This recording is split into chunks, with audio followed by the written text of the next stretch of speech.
നാളെ നമ്മൾ ബ്രിട്ടീഷ് അധിനിവേശത്തിൻ്റെ അടിമത്തത്തിൽ നിന്നും മോചിതരാകും. പക്ഷേ ഈ അർദ്ധരാത്രിയിൽ ഇന്ത്യ വിഭജിക്കപ്പെടും.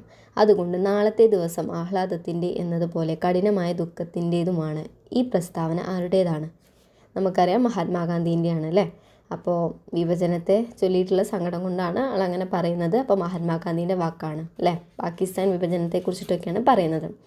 അടുത്തത്, സ്വതന്ത്ര ഇന്ത്യയിലെ ആദ്യത്തെ വിദ്യാഭ്യാസ മന്ത്രി ആരാണ്? മൗലാന അബ്ദുൽ കലാം ആസാദ്. എന്താണ് മൗലാന അബ്ദുൽ കലാം ആസാദ് കേട്ടോ. സ്വതന്ത്ര ഇന്ത്യയിലെ ആദ്യത്തെ വിദ്യാഭ്യാസ മന്ത്രി മൗലാന അബ്ദുൽ കലാം ആസാദ്. ഒന്നാം പഞ്ചവത്സര പദ്ധതി തയ്യാറാക്കുന്നതിൽ പ്രധാന പങ്കുവഹിച്ച സാമ്പത്തിക വിദഗ്ധനാണ് KN രാജ്. ആരാണ്? KN രാജ്. ഒന്നാം പഞ്ചവത്സര പദ്ധതി തയ്യാറാക്കുന്നതിൽ പ്രധാന പങ്കുവഹിച്ച സാമ്പത്തിക വിദഗ്ധനാണ് KN Raj. Utterly butterly delicious എന്ന പരസ്യഗാനവും വെണ്ണ പുരട്ടിയ പൊരിച്ച റൊട്ടി പിടിച്ചു നിൽക്കുന്ന വാത്സല്യം തോന്നുന്ന ഒരു കൊച്ചു പെൺകുട്ടിയുടെ ചിത്രവും ബന്ധപ്പെട്ടിരിക്കുന്നത് എന്തുമായാണ്? അമുലാണ് അല്ലേ, അമുൽ. അടുത്തത്, ലോകരാജ്യങ്ങളിൽ വലുപ്പത്തിൽ ഇന്ത്യയുടെ സ്ഥാനം എത്രയാണ്? 7. ഇന്ത്യയുടെ വടക്കു പടിഞ്ഞാറായി സ്ഥിതി ചെയ്യുന്ന മരുഭൂമിയാണ് ഥാർ മരുഭൂമി. വടക്ക് പടിഞ്ഞാറായിട്ട് സ്ഥിതി ചെയ്യുന്നതാണ് ഥാർ മരുഭൂമി. അടുത്തത്, ദക്ഷിണേന്ത്യയിലെ ഏറ്റവും നീളം കൂടിയ നദി ഏത്? ഗോദാവരി. അറബിക്കടലിൽ സ്ഥിതി ചെയ്യുന്ന ഇന്ത്യയുടെ ദ്വീപ സമൂഹം ഏത്? ലക്ഷദ്വീപ്. അറബിക്കടലിൽ സ്ഥിതി ചെയ്യുന്നതാണ് ലക്ഷദ്വീപ്. പരുത്തി കൃഷിക്ക് ഏറ്റവും അനുയോജ്യമായ മണ്ണിനം ഏതാണ്? കറുത്ത മണ്ണ്. കേരളത്തിലെ ഏറ്റവും നീളം കൂടിയ നദിയാണ് പെരിയാർ. സിംഹവാലൻ കുരങ്ങുകളെ കാണപ്പെടുന്ന കേരളത്തിലെ ദേശീയോദ്യാനമാണ് ഏത്? സൈലൻറ്റ് വാലി കേട്ടോ.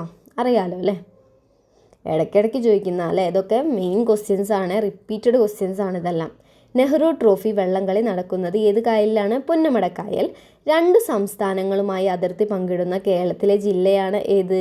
വയനാട് അല്ലേ.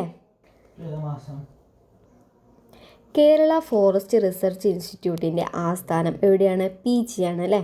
കേരളത്തിലെ ഏറ്റവും ഉയരം കൂടിയ കൊടുമുടിയാണ് എന്ത്? ആനമുടി. കേരളത്തിലെ ഏറ്റവും ഉയരം കൂടിയ കൊടുമുടിയാണ് ആനമുടി. കേരളത്തിൽ കാറ്റിലൂടെ വൈദ്യുതി ഉൽപ്പാദിപ്പിക്കുന്ന ഏറ്റവും വലിയ കാറ്റാടിപ്പാടം സ്ഥിതി ചെയ്യുന്നത് എവിടെയാണ്? കഞ്ചിക്കോട്. എവിടെയാണ്? കഞ്ചിക്കോട്. കേരളത്തിൽ കാറ്റിലൂടെ വൈദ്യുതി ഉൽപ്പാദിപ്പിക്കുന്ന ഏറ്റവും വലിയ കാറ്റാടിപ്പാടമാണ് കഞ്ചിക്കോട്. കേരളത്തിൽ ഏറ്റവും വലിയ ജില്ലയാണ് ഇടുക്കി. ഏറ്റവും വലിയ ജില്ലയാണ് ഇടുക്കി. കേരള ഹൈക്കോടതിയുടെ ആസ്ഥാനമാണ് എറണാകുളം. എവിടെയാണ്? എറണാകുളം. കേരളത്തിൽ ആദ്യ പേപ്പർ മിൽ സ്ഥാപിച്ചത് എവിടെയാണ്? പുനലൂർ. എവിടെയാണ്? കേരളത്തിൽ ആദ്യ പേപ്പർ മിൽ സ്ഥാപിച്ചത് എവിടെയാണ്? പുനലൂർ. സാർവത്രിക ദാതാവ് എന്നറിയപ്പെടുന്ന രക്തഗ്രൂപ്പാണ് O ഗ്രൂപ്പ് അല്ലേ. കാരണം എല്ലാവർക്കും ബ്ലഡ് കൊടുക്കാൻ കഴിയും, അതുകൊണ്ട് O രക്തഗ്രൂപ്പ്. സാർവത്രിക ദാതാവ് എന്നറിയപ്പെടുന്ന രക്തഗ്രൂപ്പാണ് O ഗ്രൂപ്പ്. O രക്തഗ്രൂപ്പ്.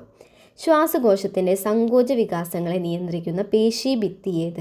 ഡയഫ്രാണ് കേട്ടോ. ശ്വാസകോശത്തിൻ്റെ സങ്കോച വികാസങ്ങളെ നിയന്ത്രിക്കുന്ന പേശി ഭിത്തിയാണ് ഡയഫ്രം. താഴെ തന്നിട്ടുള്ള ജോഡികളിൽ ജലത്തിൽ ലയിക്കുന്ന ജീവകങ്ങളാണ് എന്ത്? ബിയും സിയും. അപ്പോൾ കൊഴുപ്പിൽ ലയിക്കുന്നതാണ് ADEK അല്ലെ, ADEK. അപ്പം എന്താണ്? ജലത്തിൽ ലയിക്കുന്നവ ബിയും സിയും.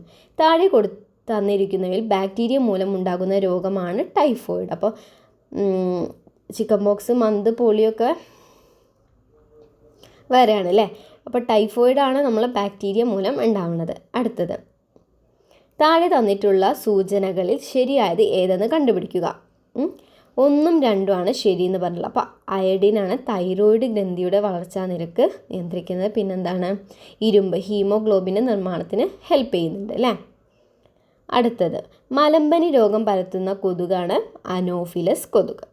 അടുത്തത്, രക്തത്തിലെ ഗ്ലൂക്കോസിൻ്റെ തോത് കുറയ്ക്കുന്ന ഹോർമോണാണ് ഇൻസുലിൻ. രക്തത്തിലെ ഗ്ലൂക്കോസിൻ്റെ തോത് കുറയ്ക്കുന്ന ഹോർമോണാണ് ഇൻസുലിൻ.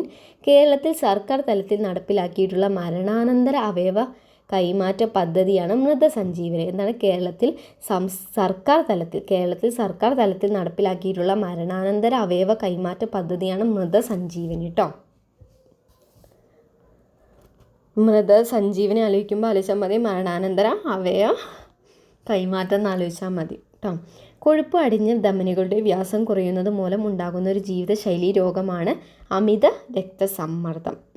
അടുത്തത്, കേരള സർക്കാർ തുടക്കം കുറിച്ചിട്ടുള്ള അശ്വമേധം എന്ന പദ്ധതി ഏത് രോഗവുമായി ബന്ധപ്പെട്ടിരിക്കുന്നു? കുഷ്ഠരോഗം. അശ്വമേധം എന്താണ്? കുഷ്ഠരോഗം.